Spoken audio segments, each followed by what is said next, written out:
The Constitution never said you had to be a lawyer to be part of the political process. And the Constitution never said that you had to be an incumbent or be powerful or wealthy. The Constitution, I think, tells us that we are all citizens and therefore we should all be involved in the democratic process. And that includes the local level as well as going to Congress. So why is it that Congress is now being pretty much held by lawyers and career politicians and business people, and the few doctors that are there, most of them, I'm sorry, don't know what they're talking about. I am a general internist. I've been doing this over 30 years, and talking to poor people, uninsured people, homeless people, you learn quite a bit about the community. You don't talk to rich people to learn about the community. You talk about the people who are living their lives and trying to get by. Those are the people who really tell you the truth.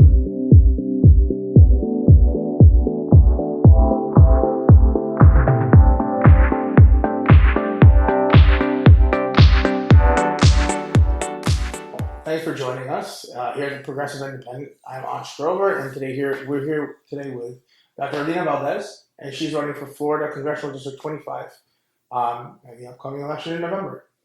Thank you so much for joining us today. Oh, thank you for having me, Ansh. Absolutely, you're having us here, right? We're here at the clinic that you work at twice a week. Can you tell us about the clinic? We're here today.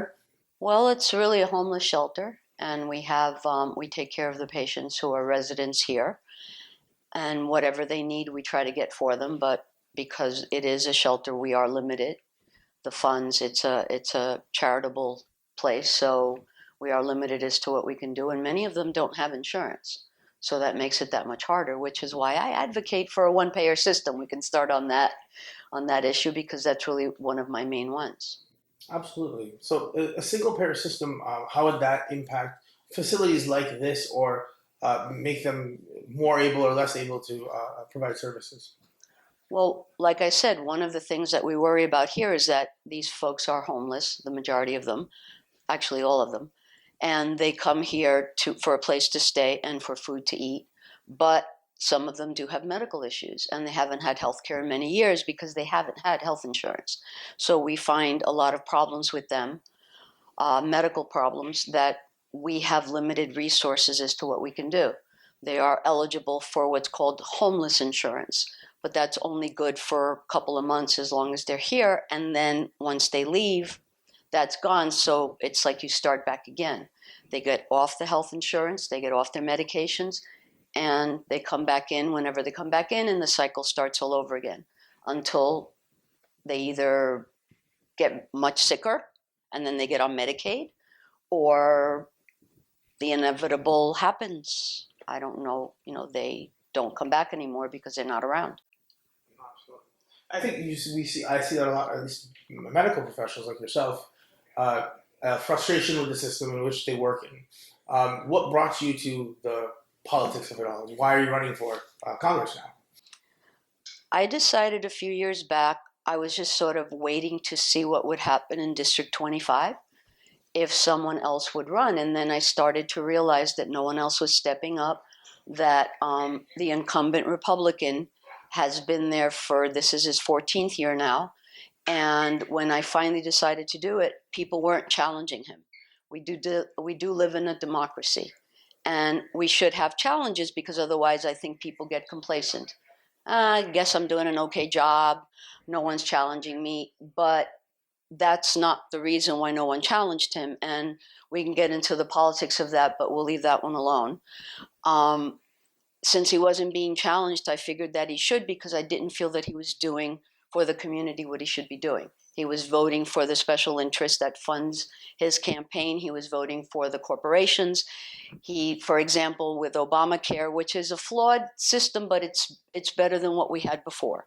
It is workable. We can fix it, or we can get something better like a single payer system. But he voted over 60 times to repeal and replace, and I still haven't heard a plan from the Republicans. Replace with what? If they want to replace it with what we had before, that's not a good system. There are more people insured now on Obamacare, and with any private system, there is a for-profit motive. So if people are complaining about prices going up of healthcare, that's why. It's not because healthcare is expensive, it's because it is being made expensive for the for-profit people who want to please their shareholders and their investors. I think that makes sense. That's why we need a one-payer system or a single-payer system. Government, instead of paying a premium to the insurance companies, we have payroll deductions like we have for Social Security and Medicare. That's what makes sense to me. But we have 20, 30 million more people insured for now. And like I was starting to say before, his constituents in Hialeah were the #1 city in the whole country in enrollments of Obamacare last year.